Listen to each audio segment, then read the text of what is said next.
So Donald Trump won the election, and the whole world is in disbelief. This is something we thought would never happen. Now people are really scared. Not just Muslims, but the Latino community, the black community, even the white community. Everybody's scared. How can someone so underqualified and so openly racist and misogynistic and xenophobic, someone who we all thought represented a small minority, now get the keys to the White House and become the most powerful man in the world? It's shocking, right? Actually, no. There's something deeper in this.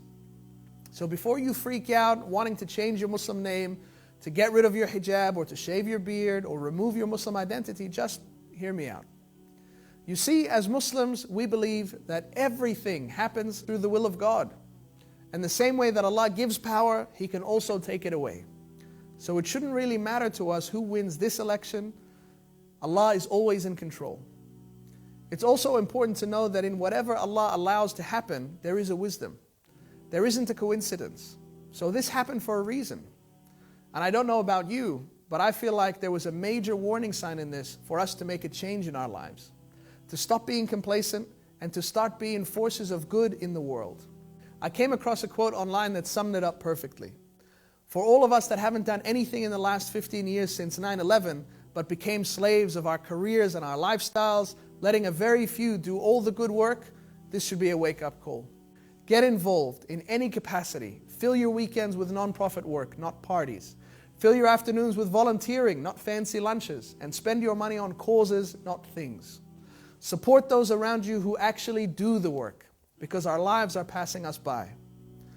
Know that no matter how hard it gets, remember that the Prophet said if the whole world were to gather together in order to harm you, they wouldn't be able to harm you except with something that God had already written for you.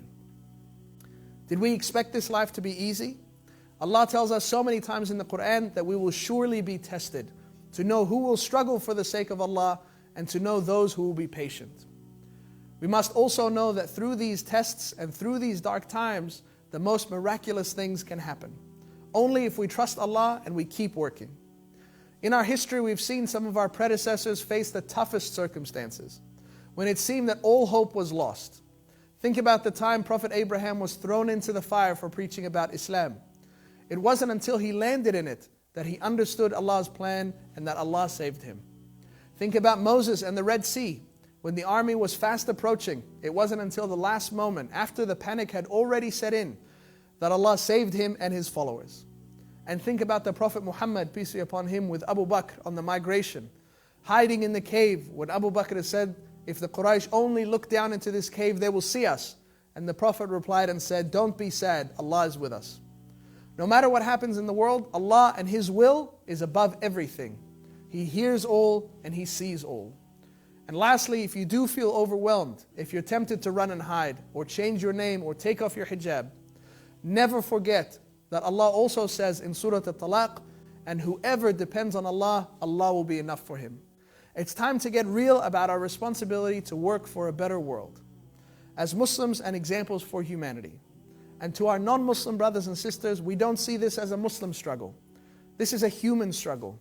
We all have to work for a better world together. Peace. Everything I have, everything I